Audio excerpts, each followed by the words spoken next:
घटना घडल्यानंतर तुम्ही कुठे होता?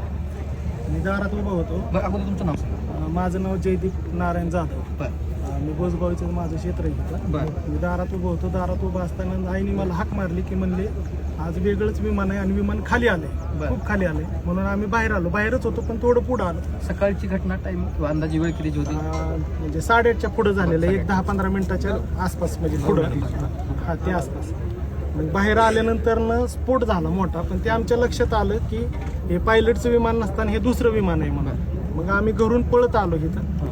पळत आल्यानंतर दादांची बॉडी 50 फूट बाहेर पडलेली होती. विमानातून उडून बाहेर पडलेली होती. पहिल्यांदा दादांना ओळखलं, बघितलं? दादांना ओळखलं मी. किरण गुजर, मी आणि यादव साहेब पहिल्यांदा होतो आणि आमच्या गावातले तानाजी आठवळे म्हणून. बरं. पण ते आम्हाला शॉक बसला त्याचा की दादाच म्हणल्यानंतर ना आम्हाला खूप त्या गोष्टीचं डाऊटफुल वाटलं. थोडा बारीक जाळ चालला होता. आम्ही ते बाहेर ओढलं दादांच्या पायांना धरून नॉर्मल, आणि बाकीच्यांना मग वाचवण्याचा प्रयत्न केला. पण ते पेट्रोल का काय असल्यामुळे त्याचे जाळ मोठ्या प्रमाणात होत. तुम्ही बघितलं आतमध्ये किती लोक होते? नाही अंदाज सांगता येणार. फक्त आम्ही दादांची बॉडी बाहेर होती ती थोडी जाळात, म्हणजे त्या नॉर्मल जाळातून बाहेर पडली होती. ती थोडी अलीकडे ओढली. मोबाईल, गॉगल, डायरी वगैरे त्यांची सापडली, तिथे ठेवली आम्ही.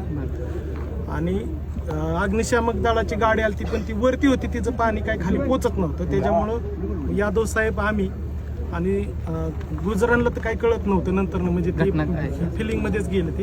शॉक बसला. आणि मुसळे साहेब वरती होते. बरं. हे सगळं बघितल्यानंतर तुम्ही तर अगदी घाबरूनच गेला होता. मग त्याच्यानंतर लोक आले नंतर मग फास्ट मध्ये जाळ चालल्यामुळे मग लोक यायला लागले. 5 मिनिटामध्ये 10 मिनिटामध्ये भरपूर यंत्र आल्यानंतर मग ती जो मृतदेह आहे दादा तो गाडीत घेऊन, गाडी म्हणजे 10 मिनिटांनी मग दादांचा मृतदेह अँब्युलन्स मध्ये टाकून नेला. आणि बाकीच्या बॉड्या आणि ते नंतर